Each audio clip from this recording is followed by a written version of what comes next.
Hi, I'm Sarah Walls, a partner in the family team at Scown. And I'm Kirstin Sibley, an associate in the team. So, Kirstin, inheritance is often a big issue when a couple divorces because they may have different opinions about how that inheritance should be treated. In general, how is inheritance dealt with on divorce? Well, I think we need to be clear that we are dealing with an inheritance that's been triggered by death, as it's unlikely to be good enough to say that you or your spouse are set to receive an inheritance if the person from whom you are going to inherit from is still alive and well. In terms of its treatment, inheritance is a non-matrimonial asset and is treated differently on the face of it to assets that have been built during the course of the marriage.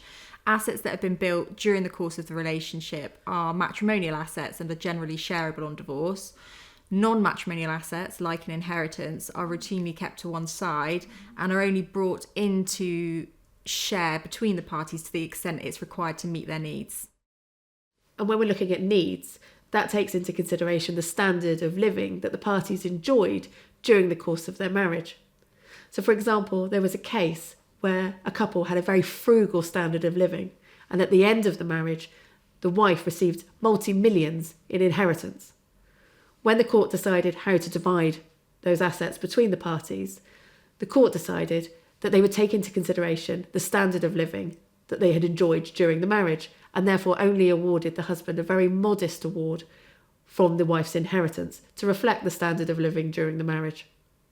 The court will also very often take into consideration the mortgage capacity of both parties when looking to assess needs. And I think another example of where we often see inheritance being shared between the parties is where that inheritance has been mingled with other joint assets. So, for example, if it's been used to pay off a mortgage on a jointly owned property, or if it's been transferred into a joint bank account, that can sometimes change the nature of the inheritance from being non-matrimonial and kept to one side to being a matrimonial asset and therefore shareable. And whilst it's probably very unlikely that it's in the party's mind at the time that they transfer the inheritance into a joint bank account, for example, it is alarming the impact that it can have on its division if the couple later divorce. Absolutely. And it's important that we're not taking into consideration just cash here. We're also looking at things like land, if that's been inherited but then been transferred into joint names, such as a farm, for example, if that's been inherited through generations. Land may well have been in one person's name and then it's been transferred and shared with their spouse. In addition, things like businesses which have been passed through generations, or a family business where shares may have been transferred to another spouse. In addition, it may be things like paintings or heirlooms, but those are much more difficult to mingle because of their nature. Fortunately, there are some protective steps that couples can take to protect their respective inheritance. And one of those is to not mingle the asset and to keep it separate. Or if it's already been mingled, or if there is an intention to mingle it, you could look at entering into a pre or a post-nuptial agreement.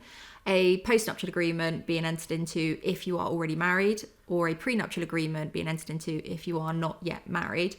Whilst those documents aren't technically legally binding in England and Wales, they are very persuasive, and provided they are drafted correctly, the court tend to uphold the terms of it. So to summarise, inheritance can be a big issue for some couples when they divorce. However, there are steps that can be taken to protect inherited assets, such as pre- or post-nuptial agreements, and it's important to try not to mingle assets.